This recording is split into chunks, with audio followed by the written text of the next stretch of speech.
One of the reasons I wanted to make this video is because I'm curious about other INTJ women. I'd love to hear the sort of challenges they face and how they deal with them.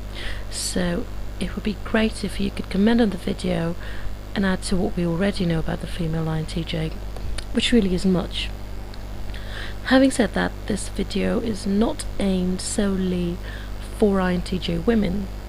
Its contents are pretty general. It's meant for anyone who's an INTJ, knows an INTJ, or is interested in finding out more about INTJs.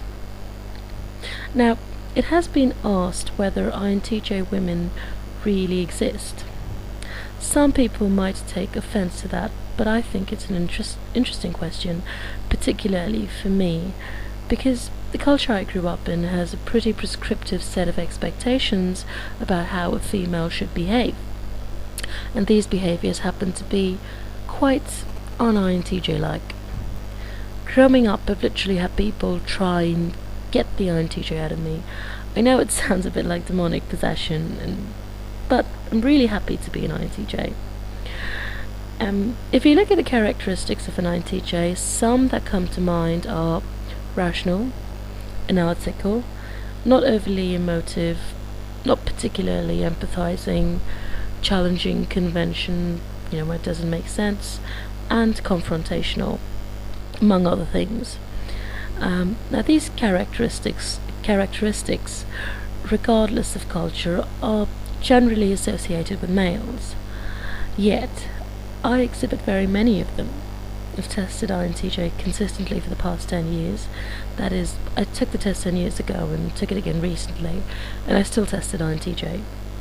I know a couple of other female INTJs, and we're not isolated cases, so we're out there. I think this whole thing regarding INTJs and empathy is very interesting. I'm more task-driven than, driven by emotions. I've literally had to learn how to be more aware of how someone else's feelings affect their work.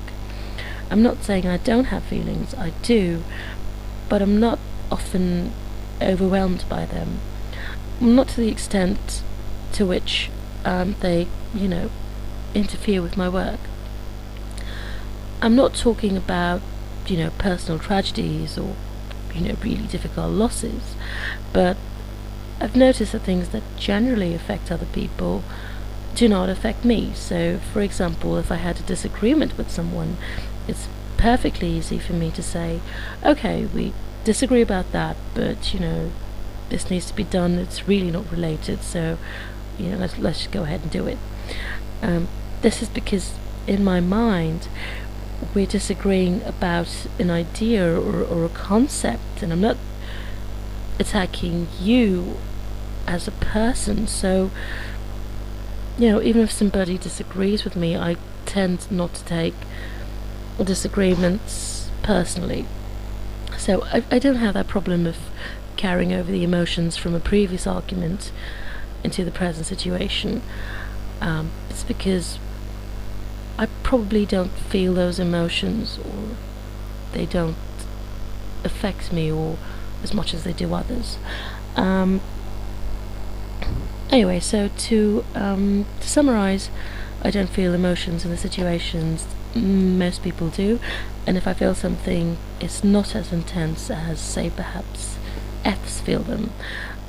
Therefore, it's not easy for me to empathize, and I think that might be true for most INTJs, male and female. I think this is also true for many INTPs.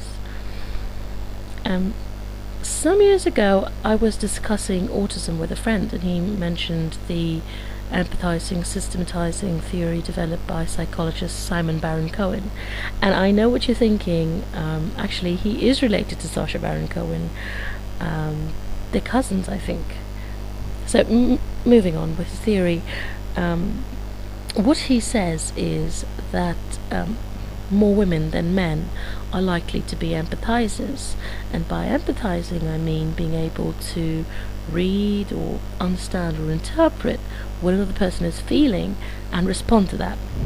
Conversely, more males than females test as systematizers, and by that I mean being able to analyze, understand, control, predict, and develop systems.